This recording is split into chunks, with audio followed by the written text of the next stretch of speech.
नमस्कार, मनी गुरु देख रहे हैं आप और आपके साथ मैं हूं स्मिता रशाल। अब आपको गिफ्ट में म्यूचुअल फंड के यूनिट्स भी मिल सकते हैं क्योंकि सेबी ने म्यूचुअल फंड गिफ्टिंग के जो नियम हैं वो बदल दिए हैं।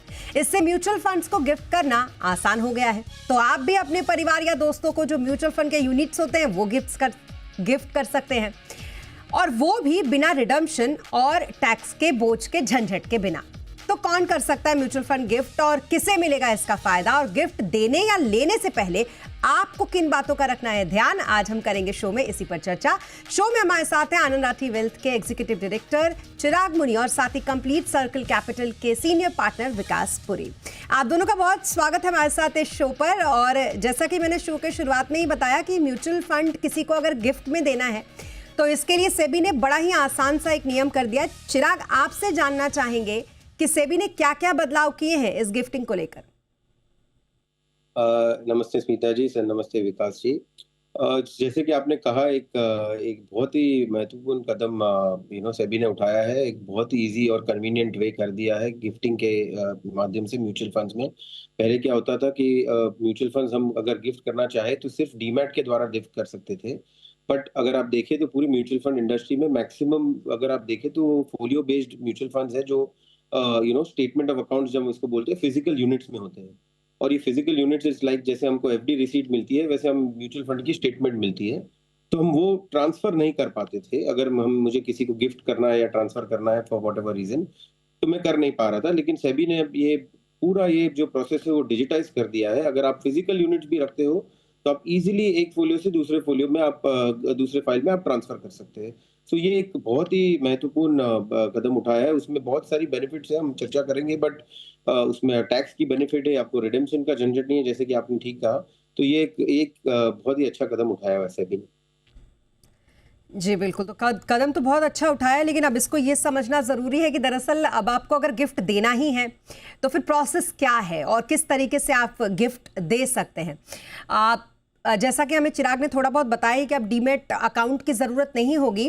तो विकास, जो ये स्टेटमेंट ऑफ अकाउंट होता है जिसको हम एसओए कहते हैं, इससे स्टेप बाय स्टेप बताइएगा कि कैसे ट्रांसफ़र कर सकते हैं यूनिट्स, मतलब गिफ्ट कैसे कर सकते हैं यूनिट्स। धन्यवाद स्मिता जी अपने शो में बुलाने के लिए। हेलो चिराग भाई। देखिए स्मिता, ये बहुत ही सीमलेस प्रोसेस बना दिया है अभी सेबी ने। सो हमारा जनरली जो अगर आरटीएस होते हैं वो कैम्प्स के फिनटेक या एमएफ सेंट्रल है जो जिसके ऊपर ये सारा जो आप बोल सकते हैं बैकएंड ऑपरेशंस है उनके ऊपर निर्धारित है। और स्टेप बाय स्टेप इसको करना बहुत आसान हो गया है और बहुत ही डिजिटल तरीके से हो गया। मतलब ऐसा नहीं कि आपको बहुत ज़्यादा पेपर वर्क करना है।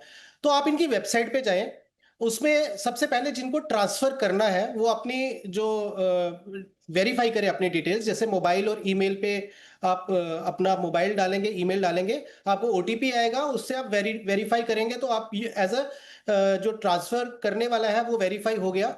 उसके बाद उनको अपनी जो अपना जो फोलियोस है उसकी डिटेल्स डालनी है। उसी तरीके से जो रिसीवर है उनको भी अपना जो है मोबाइल और ईमेल आईडी से जो है वेरीफाई करना होगा। बेसिक आइडिया ये है कि दोनों केवाईसी कंप्लायंट होने चाहिए और दोनों का जो डेटा है वो प्रॉपर होना चाहिए। इसमें एक चीज और जरूरी है स्मिता, कि जो रिसीव कर रहे हैं उनका उसी एसेट मैनेजमेंट कंपनी में फोलियो होना जरूरी है। अगर फोलियो नहीं है तो उनको नया फोलियो खुलवाना पड़ेगा, भले ही वो जीरो इन्वेस्टमेंट फोलियो हो, लेकिन उनके पास में फोलियो होना जरूरी है। जब ट्रांसफर करने वाले के पास में भी एक फोलियो है, ट्रांसफर जो जिनके नाम पे हो रहा है, जो डोनर है और रिसिपिएंट है, दोनों के पास में जब फोलियो हो गए सेम एसेट मैनेजमेंट कंपनी के, तो फिर वो अपनी फोलियो की डिटेल्स डालेंगे, कितने यूनिट्स ट्रांसफर करने हैं वो डिटेल्स डालेंगे। और उसी तरीके से वो जब अपना ट्रांसफर इनिशिएट करेंगे तो ओटीपी के साथ जब वेरीफाई होके वो यूनिट्स ट्रांसफर हो जाएंगे। जनरली 2 दिन का इसमें समय जो टैट है वो 2 दिन का है। बहुत सीमलेस प्रोसेस है इसमें। मतलब आप, इतनी बड़ी चीज है स्मिता, लेकिन इतनी आसानी से ये ट्रांसफर हो जाएगी। मतलब heads of to SEBI and जो भी पूरा इकोसिस्टम म्यूचुअल फंड का जिन्होंने बनाया, बहुत ही अच्छे तरीके से इसको जो है उसका डेवलप किया है। और 1 से 2 दिन में जब ये पूरा हो जाएगा, सिर्फ एक 10 दिन का कूलिंग ऑफ पीरियड है कि जो रिसीव करते हैं उनको वो अपने यूनिट्स बेच नहीं सकते, बट 10 दिन के बाद अगर वो चाहे तो उसको वो सेल भी कर सकते हैं। जी हाँ, तो कुल मिलाकर इसको काफ़ी सिंप्लीफाई किया गया है, इसीलिए हमने आपसे कहा भी कि स्टेप बाय स्टेप बता दीजिए। स्टेटमेंट ऑफ अकाउंट जो है उससे आप किस तरीके से, बिल्कुल सीमलेस प्रोसेस है, उसके तहत आप अब गिफ्ट जो है बड़े आराम से अब दे सकते हैं। तो हो सकता है कि इस बार सैंटा आपको म्यूचुअल फंड यूनिट्स का गिफ्ट दे दे। बहरहाल ये तो देखेंगे। लेकिन एक बात जो मुझे लगता है चिराग हर किसी के मन में होगी कि जब ये गिफ्ट मिलेंगे तो वो कौन लोग होंगे जिनको गिफ्ट अगर मिलता है तो टैक्स की कोई लायबिलिटी नहीं बनेगी, और कौन लोग होंगे जिनको अगर गिफ्ट देते हैं तो फिर टैक्स की लायबिलिटी भी बनती है। जी श्वेता, बहुत ही इम्पोर्टेंट क्वेश्चन आपने पूछा है, बिकॉज जब हम गिफ्ट कर रहे हैं ये सब ध्यान करने में ध्यान रखना बहुत ज़रूरी होता है। और बेसिकली आप देखें तो सेक्शन 56(2) जो इनकम टैक्स एक्ट है उसमें एक डेफिनेशन दिया हुआ है कि कौन कौन आपके रिलेटिव्स होते हैं। ऑफ कोर्स उसमें बहुत सारी लंबी लिस्ट है। आप ऑफ कोर्स आपके स्पाउस, चिल्ड्रन, मदर, फादर, उनके brother, father, lineal, ascendant, descendant सब उसमें कवर्ड है। अगर आप चेक करेंगे तो पूरी लिस्ट होती है। अगर आप उनको गिफ्ट करते हो तो ना ही आपको डोनर को टैक्स लगता है, ना ही रेसिपिएंट को टैक्स लगता है। लेकिन अगर any other entity other than this अगर आप गिफ्ट करते हो तो मोर देन 50,000 रुपीज का अगर वैल्यू है तो रेसिपिएंट को उसको टैक्स भरना पड़ेगा, जो हम गिफ्ट टैक्स की बात करते हैं। तो बाकी आपको कोई टैक्स नहीं भरना पड़ेगा। अगर आप अपने स्पेशल रिलेटिव्स और जो लिस्ट में है अगर वो आ जाते हैं तो आपको कोई टैक्स भरना नहीं पड़ेगा। सेकेंड पार्ट है कि अगर आपको, क्योंकि आप ट्रांसफर कर रहे हो तो आप रिडेम्पशन नहीं कर रहे हो, तो आपको जो कैपिटल गेन्स टैक्स है वो भी नहीं लगता है। तो पहले क्या होता था कि हमारे पास चॉइस नहीं था कि अगर मुझे किसी को गिफ्ट करना है तो दो ही चॉइस थे। एक था जो लंबा प्रोसेस था कि मैं पूरी मेरी फिजिकल यूनिट्स को पहले कन्वर्ट कर दूं डीमैट में, एक नई डीमैट खोल के, फिर जो रेसिपिएंट है उसके भी डीमैट होना चाहिए, वहां पे ऑफ मार्केट ट्रांसफर करो, जिसको ऑलमोस्ट 15-20 दिन लग जाते थे ये सब करते करते।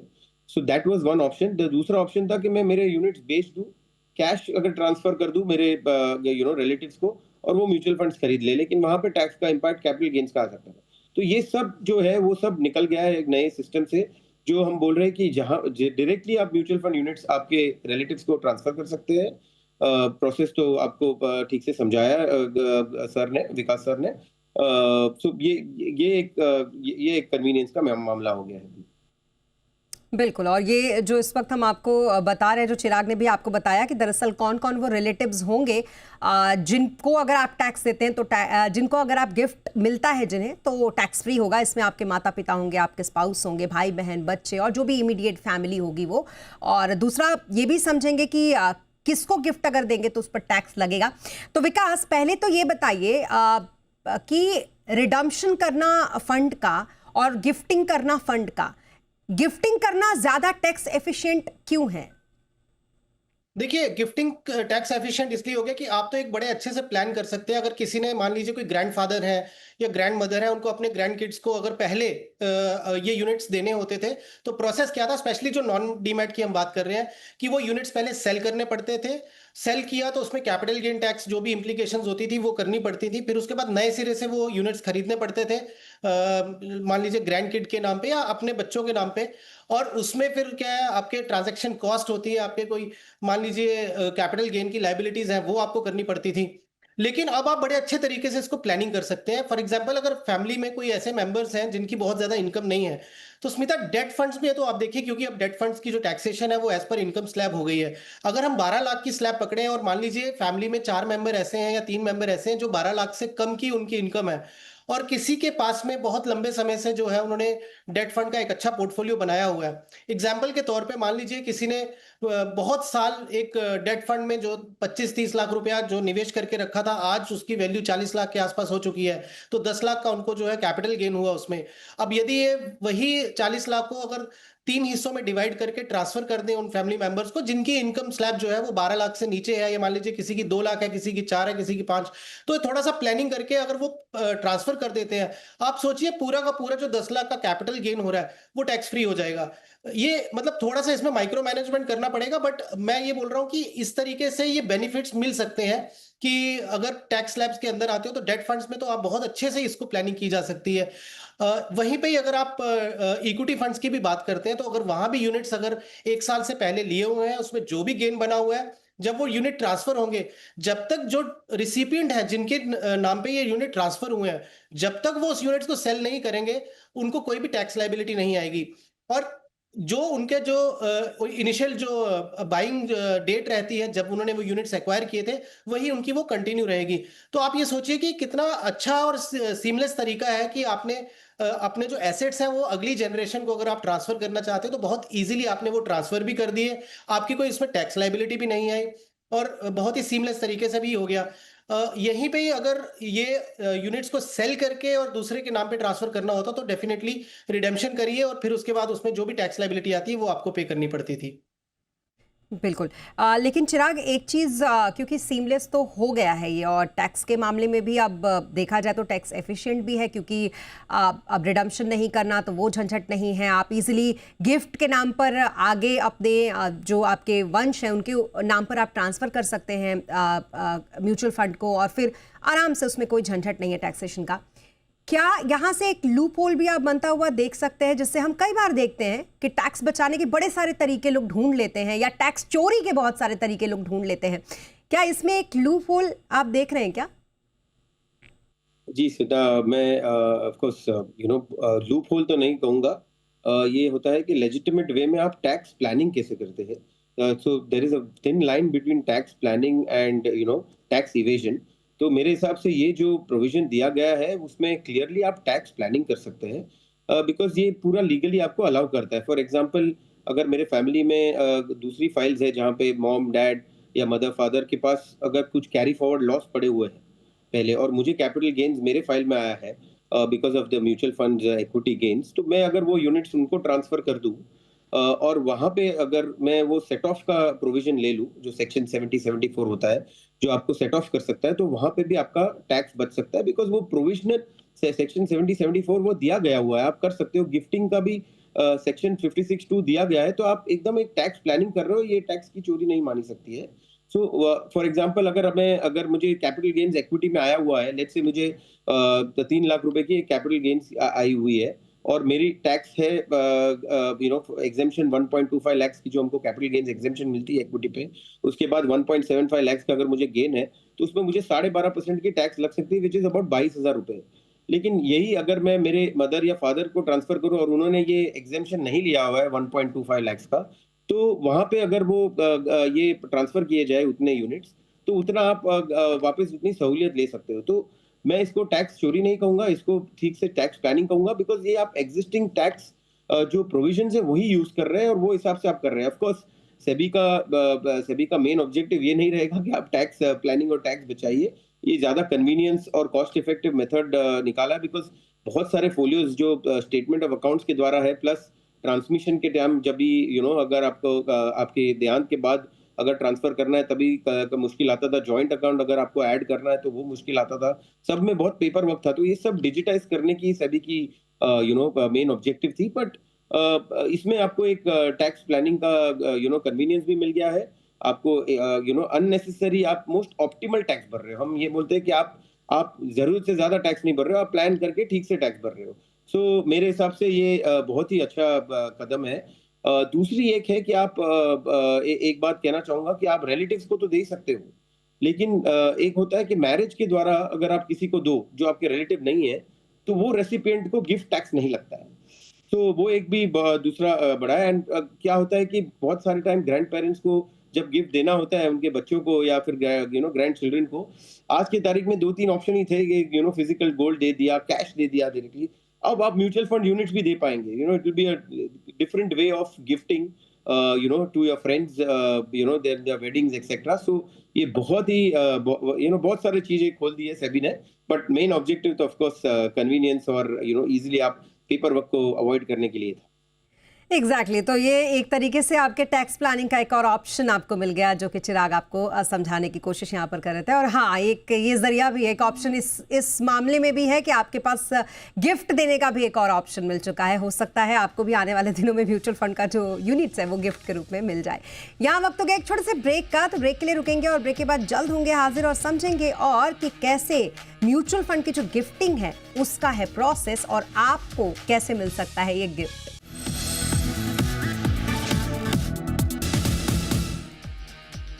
और ब्रेक के बाद एक बार फिर आपका स्वागत है। सेबी ने म्यूचुअल फंड गिफ्टिंग के नियम कर दिए हैं आसान और इसी पर कर रहे हैं हम बात। हमारे साथ चिराग मुनि और साथ ही विकास पुरी इस वक्त मौजूद हैं। अब विकास जरा ये बताइए आपकी हमने बहुत अच्छे तरीके से चिराग से ये समझा कि कैसे फैमिली प्लानिंग में के लिए एक बहुत अच्छा टैक्स ऑप्शन है अब गिफ्टिंग के तौर पर। अब आप बताइए कि जो म्यूचुअल फंड की गिफ्टिंग है ये कैसे मददगार होगी किसी भी फैमिली के फाइनेंशियल प्लानिंग के लिए। देखिए जनरली क्या होता है जब हम ट्रांसफर ऑफ एसेट्स की बात करते हैं जनरेशन टू जनरेशन, एक तो हमारा होता ही है कि विल में आपने जो भी दिया हुआ है उसके हिसाब से जो है डिवीजन होगी। बट अब क्या हो गया कि बहुत सारे केसेस में हम ऐसा देखते हैं कि निवेशक जो है वो ये चाहते हैं कि हम अपने होशो हवास में और हमारे रहते हुए हम अपनी तरफ से ये देखें कि हम किस तरीके से वो एसेट्स को डिवाइड करना चाहते हैं। तो वहां पे आपके लिए मुश्किल नहीं है, बिकॉज पहले कैसा होता था कि अगर नॉमिनेशन दिया हुआ है तो यूनिट्स जो है वो ट्रांसमिशन होती थी नॉमिनेशन के नाम पे। फिर नॉमिनेशन को भी चैलेंज किया जा सकता है बिकॉज जो विल होती है वो नॉमिनेशन को सुपरसीड करती है। तो फिर अगर कहीं पे मान लीजिए कोई कॉन्फ्लिक्ट हो गया या किसी ने अगर डिस्प्यूट रेज कर दिया कि I should be the legal owner of this assets और नॉमिनी जो है वो नहीं है, तो इसमें बहुत सारे जो है कॉन्फ्लिक्ट्स हो सकते थे। और जनरेशनल वेल्थ ट्रांसफर जितनी सीमलेस हो, जितना डिस्प्यूट फ्री हो, उतना अच्छा होता है। अब ये जो यूनिट्स जो गिफ्ट करने का जो नया तरीका जो अभी आ गया है स्पेशली फिजिकल म्यूचुअल फंड्स में, इसमें बहुत अच्छी चीज क्या है कि अगर मैं यूनिट होल्डर हूं और मैं चाहता हूं अपनी स्वेच्छा से कि मुझे ये यूनिट्स जो है मेरे इस फैमिली मेंबर को इतने देने हैं, दूसरे फैमिली मेंबर को इतने देने हैं, तो मेरे को रेशियोज मालूम है कितनी देनी है, आप उस तरीके से अपने फंड्स को बड़े अच्छे तरीके से ये ट्रांसफर कर सकते हैं। तो इससे क्या होगा, एक तो थोड़ा डिस्प्यूट जो है वो नहीं होगा। जो जनरली हमने देखा है बहुत सारे केसेस में जब किसी वजह से जब मान लीजिए कुछ अनसर्टेन इवेंचुअलिटी हो जाए या अनसर्टेनिटी आ जाए, तो उस समय जो है ट्रांसफर ऑफ यूनिट्स जो है बहुत ज्यादा हेडेक हो जाती है। और उसमें पेपर वर्क अगर आप देखें स्मिता, तो बहुत बड़ा पेपर वर्क होता है। इस केस में क्या है कि एक तो बहुत ही म्यूचुअल आप ये समझ लीजिए अंडरस्टैंडिंग से हो रहा है और अपनी विल और विश के साथ हो रहा है, तो डिस्प्यूट्स जो है वो होने के चांसेस बहुत कम होते हैं। और बहुत ज्यादा पेपर वर्क नहीं करना, जैसे मैंने बोला, क्योंकि ये डिजिटल प्लेटफॉर्म के थ्रू हो रहा है, तो बहुत इजीली आप जो है अपने जो यूनिट्स हैं वो ट्रांसफर कर सकते हैं जब आप अपने जो वेल्थ को है अपनी अगली जनरेशन को डिवाइड करके देना चाहते हैं। तो मुझे लगता है ये उस इस तरह की जो चीजें हैं उसमें भी ये बहुत अच्छा हेल्पफुल होके जो स्टेप उठाया है सेबी ने, बहुत अच्छा स्टेप है ये। बिल्कुल, तो फैमिली की फाइनेंशियल प्लानिंग में भी ये काफ़ी हद तक आपका साथ निभाएगा। अब चिराग, मैं आपके सामने एक कंडीशन रखती हूँ। हालांकि मेरे किसी दोस्त का दिल इतना बड़ा है नहीं, लेकिन फिर भी अगर मेरा कोई दोस्त मुझे म्यूचुअल फंड यूनिट्स गिफ्ट करता है और मान लीजिए उसकी एक लिमिट है, अगर वो 50,000 से ज़्यादा यूनिट्स मुझे गिफ्ट करता है, तो मेरी टैक्स की देनदारी बनेगी? भी बिल्कुल, रेसिपिएंट के हाथ में टैक्स लगता है ओवर एंड अबव 50,000 रुपीज, तो आपको गिफ्ट टैक्स भरना पड़ेगा, ना कि डोनर को। डोनर तो आपको गिफ्ट करके निकल जाएगा, आपको वो टैक्स भरना पड़ेगा, तो वो आपको ध्यान में रखना पड़ेगा। बिल्कुल, तो मुझे लगता है हर एक दोस्त को इस बात का ध्यान रखना चाहिए कि कम से कम म्यूचुअल फंड की जो यूनिट हो वो 50,000 से कम वैल्यू की वो गिफ्ट करे। बहरहाल, अब एक और सवाल, ये तो खैर एक प्रैक्टिकल एक वो था, सिनेरियो था आपके लिए, ताकि बाकी लोग भी इसे समझ सके। अब मुझे ये बताइए कि लेने और देने वालों को, जो ये गिफ्ट लेंगे और जो ये गिफ्ट देंगे, उनको किन बातों का ध्यान रखना चाहिए चिराग? जो गिफ्ट दे रहे हैं ऑफ कोर्स उनको एक तो दोनों को ध्यान रखना पड़ेगा कि सब केवाईसी कंप्लायंट है, जैसे कि विकास जी ने कहा कि फोलियो दोनों एएमसी में खुले हुए हैं। तीसरा है कि अगर नॉन रिलेटिव्स को दे रहे हैं तो क्या आपकी टैक्स इम्प्लीकेशन है। रिलेटिव्स को भी दे रहे हैं तो ऑफ कोर्स हमने तो आपको सुझाव दिया है, बट आपका एक टैक्स ओपिनियन सीए के पास लेना बहुत जरूरी होता है, जाकि लिखित में आपको वो समझ में आए कि आप जो कर रहे हैं वो ठीक कर रहे हैं। और दूसरा है कि गिफ्ट डीड बनाना भी जरूरी हो गया है, कि जस्ट रिकॉर्ड रखने के लिए कि आगे जाके आपको किसी को तकलीफ ना हो। आपको जो डेट ऑफ जो रेसिपिएंट है उसको डेट ऑफ परचेज का रिकॉर्ड रखना चाहिए, क्योंकि ओरिजिनल डेट ऑफ परचेज देखा जाएगा, ना कि आपको जिस दिन ट्रांसफर हुआ है वो देखा जाएगा, ताकि आपको पता चले कि आपका शॉर्ट टर्म है, लॉन्ग टर्म है, आपको टैक्स भरना है, एग्जिट लोड भरना है, क्या भरना है। तो ये एक 4-5 चीज की बेसिक चीज में हमको ध्यान रखनी है। बाकी ओवरऑल तो जैसे हमने कहा कि बहुत ही सीमलेस प्रोसेस हो गया है। तो ये बहुत ही एक सेलिब्रेशन का टाइम है मेरे हिसाब से। तो जैसे आपने कहा कि सेंटा शायद आपको थोड़े यूनिट्स दे दे।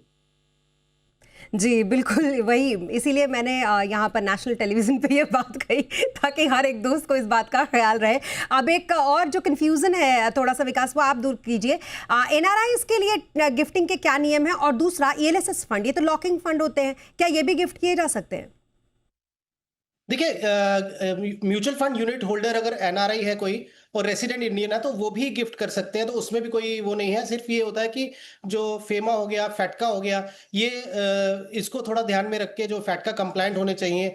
और दूसरा, टैक्स लाइबिलिटीज भी देखना बहुत जरूरी है, बिकॉज स्पेशली जो एनआरआईज के केस में एनआरआई रेसिडेंट इंडियन को ट्रांसफर कर रहा है यूनिट्स, या आरआई एनआरआई को ट्रांसफर कर रहा है, तो उस केस में उनको खाली अपना एक वो देखना है कि उनकी लिमिट्स क्या है in terms of asset transfer. तो वो थोड़ा सा ध्यान रखना पड़ेगा। ऑब्वियसली वो एक सीए की हेल्प से उनको उनकी जो लिमिट्स है उनका आइडिया लग जाएगा।